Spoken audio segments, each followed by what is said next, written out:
के चैप्टर में, Newton law of motion वाले चैप्टर में हम पढ़ेंगे आइडियल पुली। ठीक है सर, आइडियल पुली।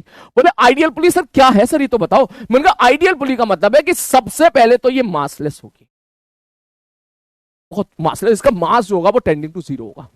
ठीक है सर, ओके, ठीक है सर, समझ में आ गया। मासलेस होगी मतलब इसका मास आप इग्नोर कर रहे हो। मैंने कहा हाँ भाई इग्नोर कर रहे हैं। बोले इसका मतलब रोटेशन में, मैंने कहा नहीं, वहां पुली का मोमेंट ऑफ इनर्शिया आ जाता था, याद कर।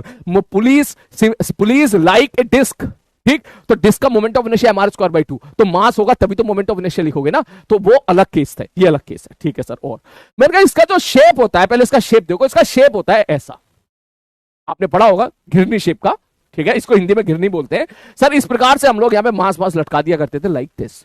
यहां एक मास m1 लटका दिया, यहां एक दूसरा मास m2 लटका दिया, ये डिस्क शेप की होती है, और इसको मैंने ऐसे फिट कर दिया। मैं इसमें एनिमेशन में टाइम वेस्ट नहीं करना चाहता, क्योंकि आई नो आप सबको पुली के बारे में पता होगा, शक्ल सूरत आप सबने देखी होगी। मैं इसके अंदर फंक्शनिंग पे काम करूं तो वो ज्यादा बेटर रहेगा आप सब लोगों के लिए।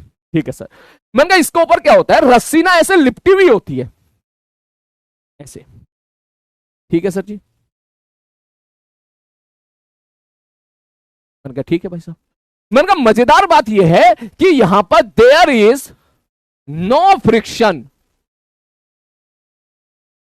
Between string and pulley. ये वेरी इंपॉर्टेंट बात है, ठीक है, कि यहां पर न्यूटन लॉ ऑफ मोशन में हम जो पुली पढ़ते हैं, रस्सी इसके ऊपर होती है, तो इसका मतलब रस्सी और पुली के बीच में कोई भी फ्रिक्शन नहीं होता। इसका मतलब पुली वहीं की वहीं रहती है और रस्सी उसके ऊपर फिसल रही होती है। बात समझ में आ रही बात?